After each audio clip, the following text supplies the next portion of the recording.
She's the Marilyn of her generation. She is the most iconic blonde that I have ever lived through. She deserves the world. I'm so happy she's getting her flowers.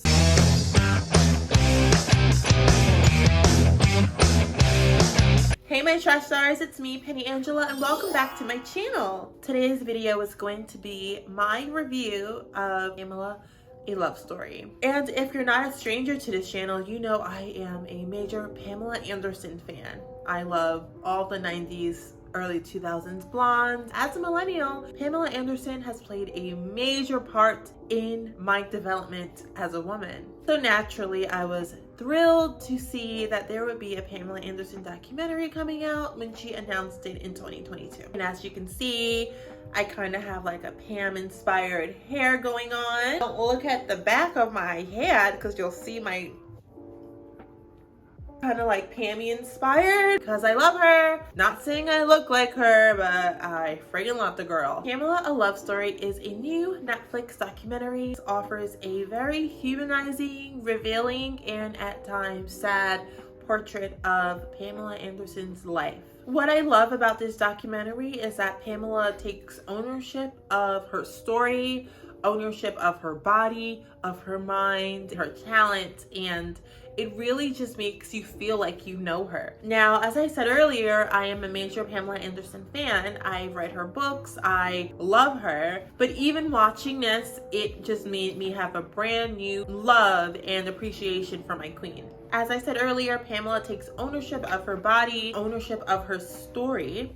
After years of being taken advantage of by Hollywood and men. This documentary follows the trajectory of her life and career and the ups and downs of being a bombshell in the 1990s and 2000s. So the documentary begins with her in a cozy home. I believe it was her mom's home. I loved when she spoke about how her mom would freak out whenever Pamela said she would want to go to the mainland in Canada, which is where she's from. She's a Canadian. And that her mom would be like, you know, there's a serial killer on the run in Texas. And she's like, Mom, I think Texas is a really far place from Canada, but if she said I'm going to the mainland, like going into the city, her mom would freak out. And I don't know why that stuck to me, but it did. She also speaks about her mom and her dad's relationship. Her dad was a bad boy and her mom liked bad boys just like her, and her saying that kind of foreshadows this trajectory of her love life and her relationships. As we know, Pamela is a rock and roll blonde and she loves rock stars, most famously known for dating obviously Tommy Lee, but she also dated Vince Neil. She also dated very briefly Bret Michaels. And are you like a bad girl, like they say on TV, like you like to date bad boys? Bad boys? I haven't dated any bad. Well, I'm dating a bad boy now. Yeah, who's that guy again? Bret Michaels. Yeah, the guy from Poison. Yeah. Really? Right. Yeah. And he's a bad boy? You date him? Bad. You date him? Yeah.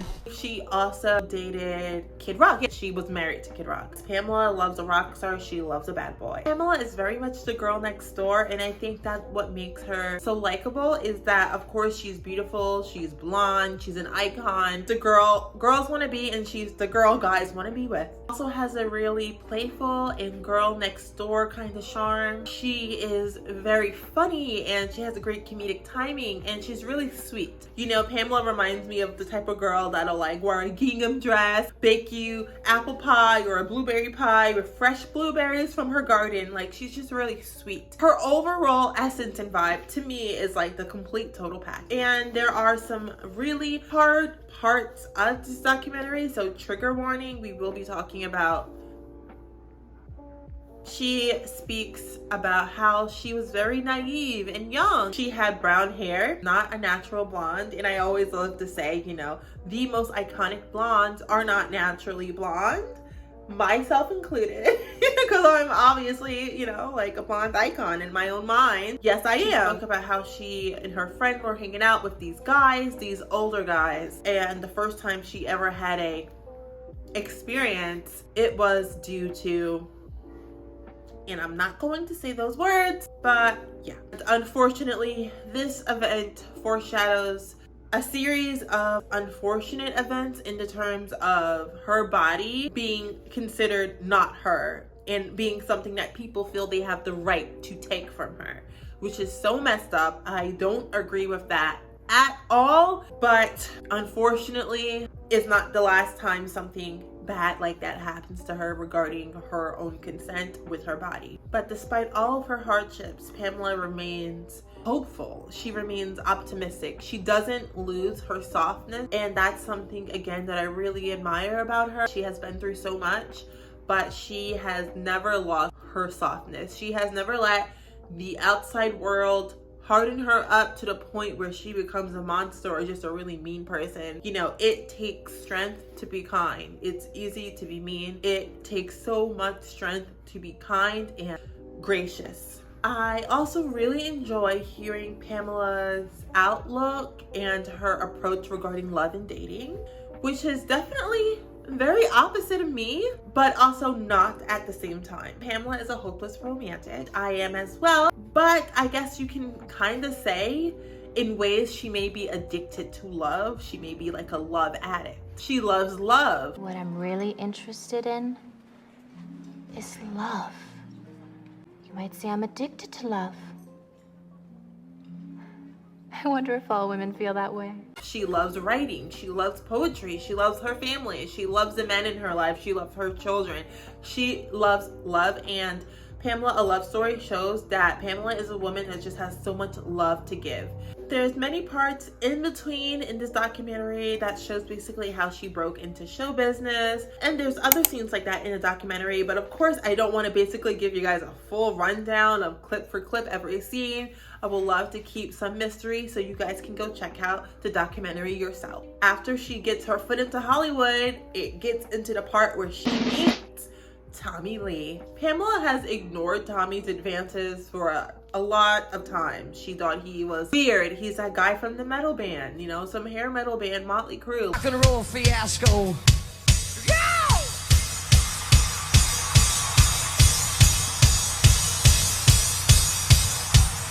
Well, the party's begun to come out. Whatever, not into it. She came to Hollywood on a mission, honey. She was not looking to date no Tommy Lee. But sometimes the universe has a way of universing. They ended up dating. There's a part in the documentary she speaks about they were out at this club and he like slipped ecstasy on her tongue or something like that. Just thought that was a really interesting, and by interesting I mean weird thing to do.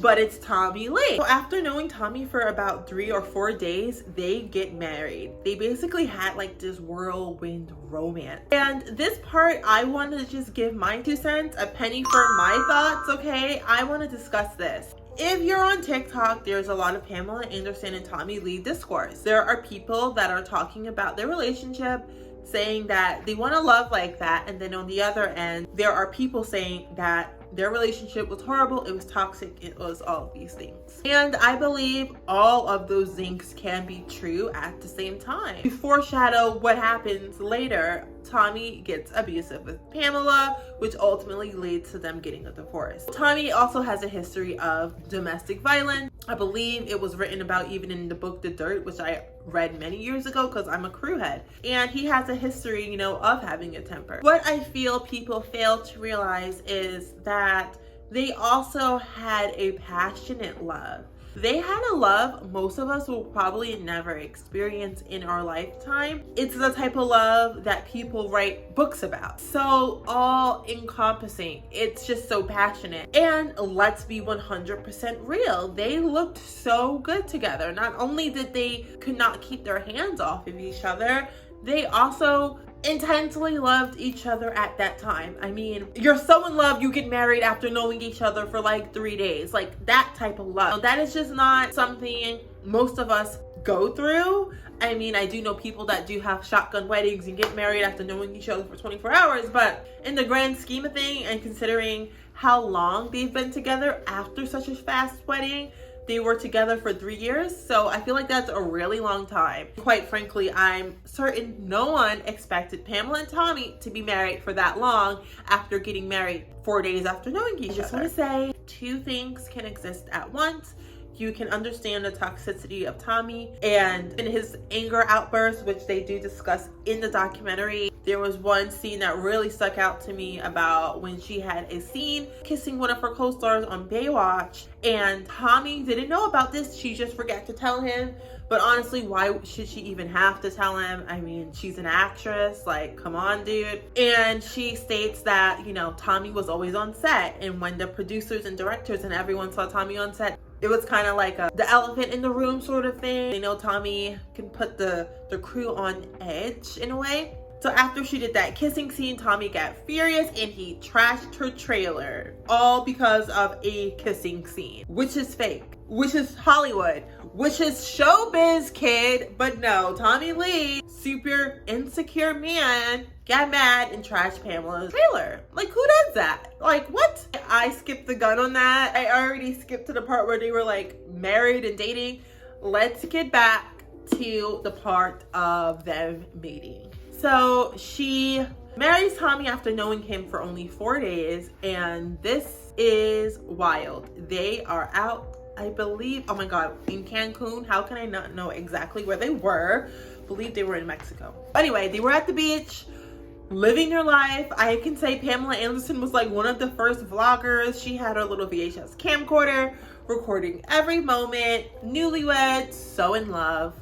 Pamela and Tommy were no strangers to documenting their lives. This is not something new. They documented just about every part of their lives. Even there's a scene of them eating and then showing Pamela and him eating food. They just love to document their lives, and I think that's really cute. And another part of their lives that they decided to document for their own eyes was the infamous tape. We are going to discuss the tape. The infamous Pamela and Tommy tape was always meant to be private. Always meant to be private. This wasn't a, ooh, we want to sneak this into the media and get clout. We want to sneak this into the media and go viral. Mind you, there was no going viral. The internet was very new at the time. In 1995, Rand Guthier, whatever, F that guy. He was a construction worker who Tommy sought to do their home renovation that allegedly, whatever, Tommy didn't pay him and he kind of stiffed him on the bill, and that got him pretty upset and got him looking for revenge. What did he do? He stole the tape. He sold the tape and he began to sell it, and to access this you would pay money and you'll be able to view it on the internet. And as I said earlier, this is the beginning stages of the internet. Even Pamela says he thought that, like, if we have this guy stop selling the tapes, that means it's done. But as we now know, in 2023, the internet is forever. There is a thing called the digital footprint that we all see in comments on TikTok whenever someone does something a little bit sus. Digital footprint, you know, like, it's there forever. You can delete it, but somehow someone will find a way to find it. Pam and Tommy eventually sued Gothier, whatever his name is. We'll just call him G. Call him G for gaudy, evil man. I don't know, evil is not, whatever. They dropped the legal suit against him because obviously lawsuits are expensive, and not only that, it is just really mentally taxing, and it's really traumatizing, and it's really stressful to go through a lawsuit. And this lawsuit and the revealing of the tape ultimately was affecting their relationship and their marriage. And in the documentary, Pamela speaks about how she feels that tape is what kind of ruined their marriage. Tommy started having more flare-ups. He started being more angry, more aggressive. They were fighting more. Fuck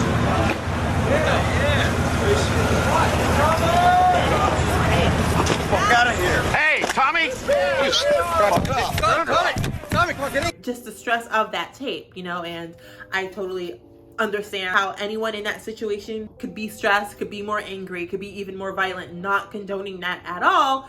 But I'm just saying, I understand how the stress of that can lead to someone breaking up. Pamela, A Love Story also shares a light on that whole legal argument and that case. So G's lawyers argued that because Pam has posed in Playboy and she has consented to posing nude and being nude in the public, that means they didn't need her consent to release this tape. They felt, she was exposing her naked body on her free will, so she shouldn't have no issue with this, according to them, according to their logic, which literally it makes no sense at all. Pamela in the documentary explains how this made her feel. It made her feel like a piece of meat, she says. Their argument was, by her consenting to be naked in the public, she therefore revoked her right to consent. She speaks about how she felt the same about the Hulu series Pam and Tommy. That because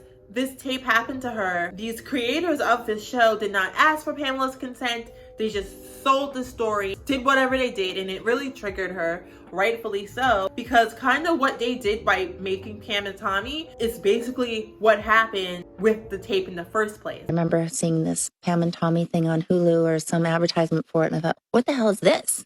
No one called me. No one asked me. I'm still alive. Nobody calls you when no, stuff I said like that there's doing it. No, nothing to do with me. You're talking I found out from my son. Pamela, a Love Story shows that being a sex symbol blonde bombshell and the fun and perks of having that was often outweighed by the feeling that her body wasn't hers, and that breaks my heart. There's parts in the documentary where they show old clips of her in interviews, how all these male interviewers will talk about her boobs. Are they real? Are they fake? How big did you get them? How many cc's? And it's just like, okay, if I talk about this once, yes, they're fake. Can we talk about something else? Hey, I'm in Baywatch. I'm doing this. I'm in that. Like, it was always about her boobs. I don't see how it's so interesting. I think it's kind of inappropriate to ask women those kind of questions. There has to be some line that people don't cross. I always hoped something would come along where I would do something. She speaks about how the tape basically ruined her career in Hollywood and how because of that she won't be taken seriously as an actress. For my younger audience, I want you guys to know that the Pam and Tommy tape came out during a time where celebrity tapes wasn't a thing. To my knowledge, it was like the first one. At least the first one I can remember and think of. Then after that, it was Paris Hilton's and Kim K's. And now a celebrity can have a tape out right now. No one would care. There are celebrities on OnlyFans. And now we have things like OnlyFans where it's not the same. And it's kind of sad because Pam got hurt by all of this stigma and all of this backlash. For 20 years later, it's as common as seeing a McDonald's ad. But there are some beautiful moments as well. Pamela is a mother of 2 boys and they love their mom. You get to see how much Pamela loves being a mother, how much she loves being an activist. Briefly touch upon her work with PETA. And have a conversation, but it's about animal experimentation and just getting with the times. Like Europe and everybody else has moved on and we're still using 80-year-old tests. It's cruel, not cool. And the why wear fur ads, and that was really nice to see. Towards the end of the documentary is Pamela getting ready for her role in Chicago on Broadway to play Roxy Hart. Now look. Roxy Rock Chicago! You gotta read this. Now, I'm gonna tell you the truth. Not that the truth really matters. Pamela has such great comedic timing and her comedic body language doesn't get enough credit for that. I'm hoping this documentary allows people to see just how funny and talented and creative she is. I love that she's a writer. She's very Lana Del Rey vinyl, but she is. There's just so many layers to her. And I'm just so thrilled and happy to see this Pamela Renaissance, Pam resurgence. She is getting her flowers now. And I'm so happy she's here and alive to get her flowers and to be able to reclaim her story and tell her story how she wants it to be told. And she's putting her foot down on all the BS. Stop taking advantage of our queen. On a scale of 1 through 10, drum roll please, let's get the penny trash star review for Pamela, a Love Story. I give it an 8. It is an 8.0. I love the documentary. I give it an 8 for documentary standards. Obviously, if this was a feature film, I would judge things differently. So if you're like, that's such a high rating, well, to me, it's an 8, an 8.59 type vibe. I loved it. I recommend everyone to watch it and read her new book and watch it, whatever you want to do.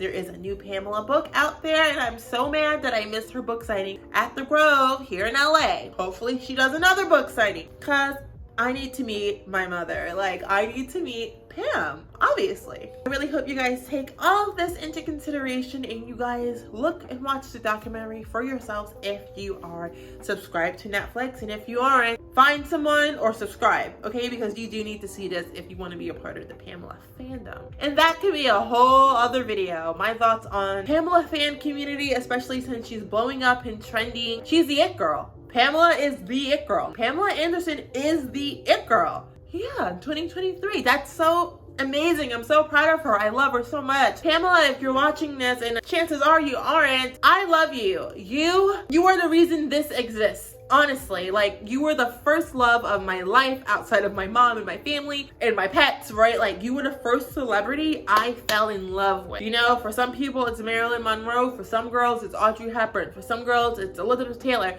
For me, it wasn't Marilyn, it was you. Like, I had the CJ Parker Barbie doll. Watched every show you were in. Stripperella, Stacked, Baywatch, loved you in Scary Movie. I love you, Pam, okay? I feel like that sounds a little scary. Like, crazy stalker, no, but I love you. You are the reason, as I say, I present this way and I dress this way. And we have so much in common. So much in common. I would love to just talk to you. Manifesting that for the year 2023, Pamela and Penny collab. Imagine her on my YouTube channel. How sick would that be? I had a great time reviewing this. This is my first time doing a review. It may not be the most cohesive and flowy, but it's my first time. And if you like this video, don't forget to give me a thumbs up to join the Trash Star family. Also, if you are a part of the Trash Star family, you may get to be the commenter / Trash Star of the week. And I'm gonna put that comment right here. This comment is from last week's video, and they're the Trash Star of the week. If you wanna be like this person, shout it out on my channel, leave a comment below and subscribe. I love you guys so much, and I'll see you in my next video. I love you, my little Trash Stars. Bye!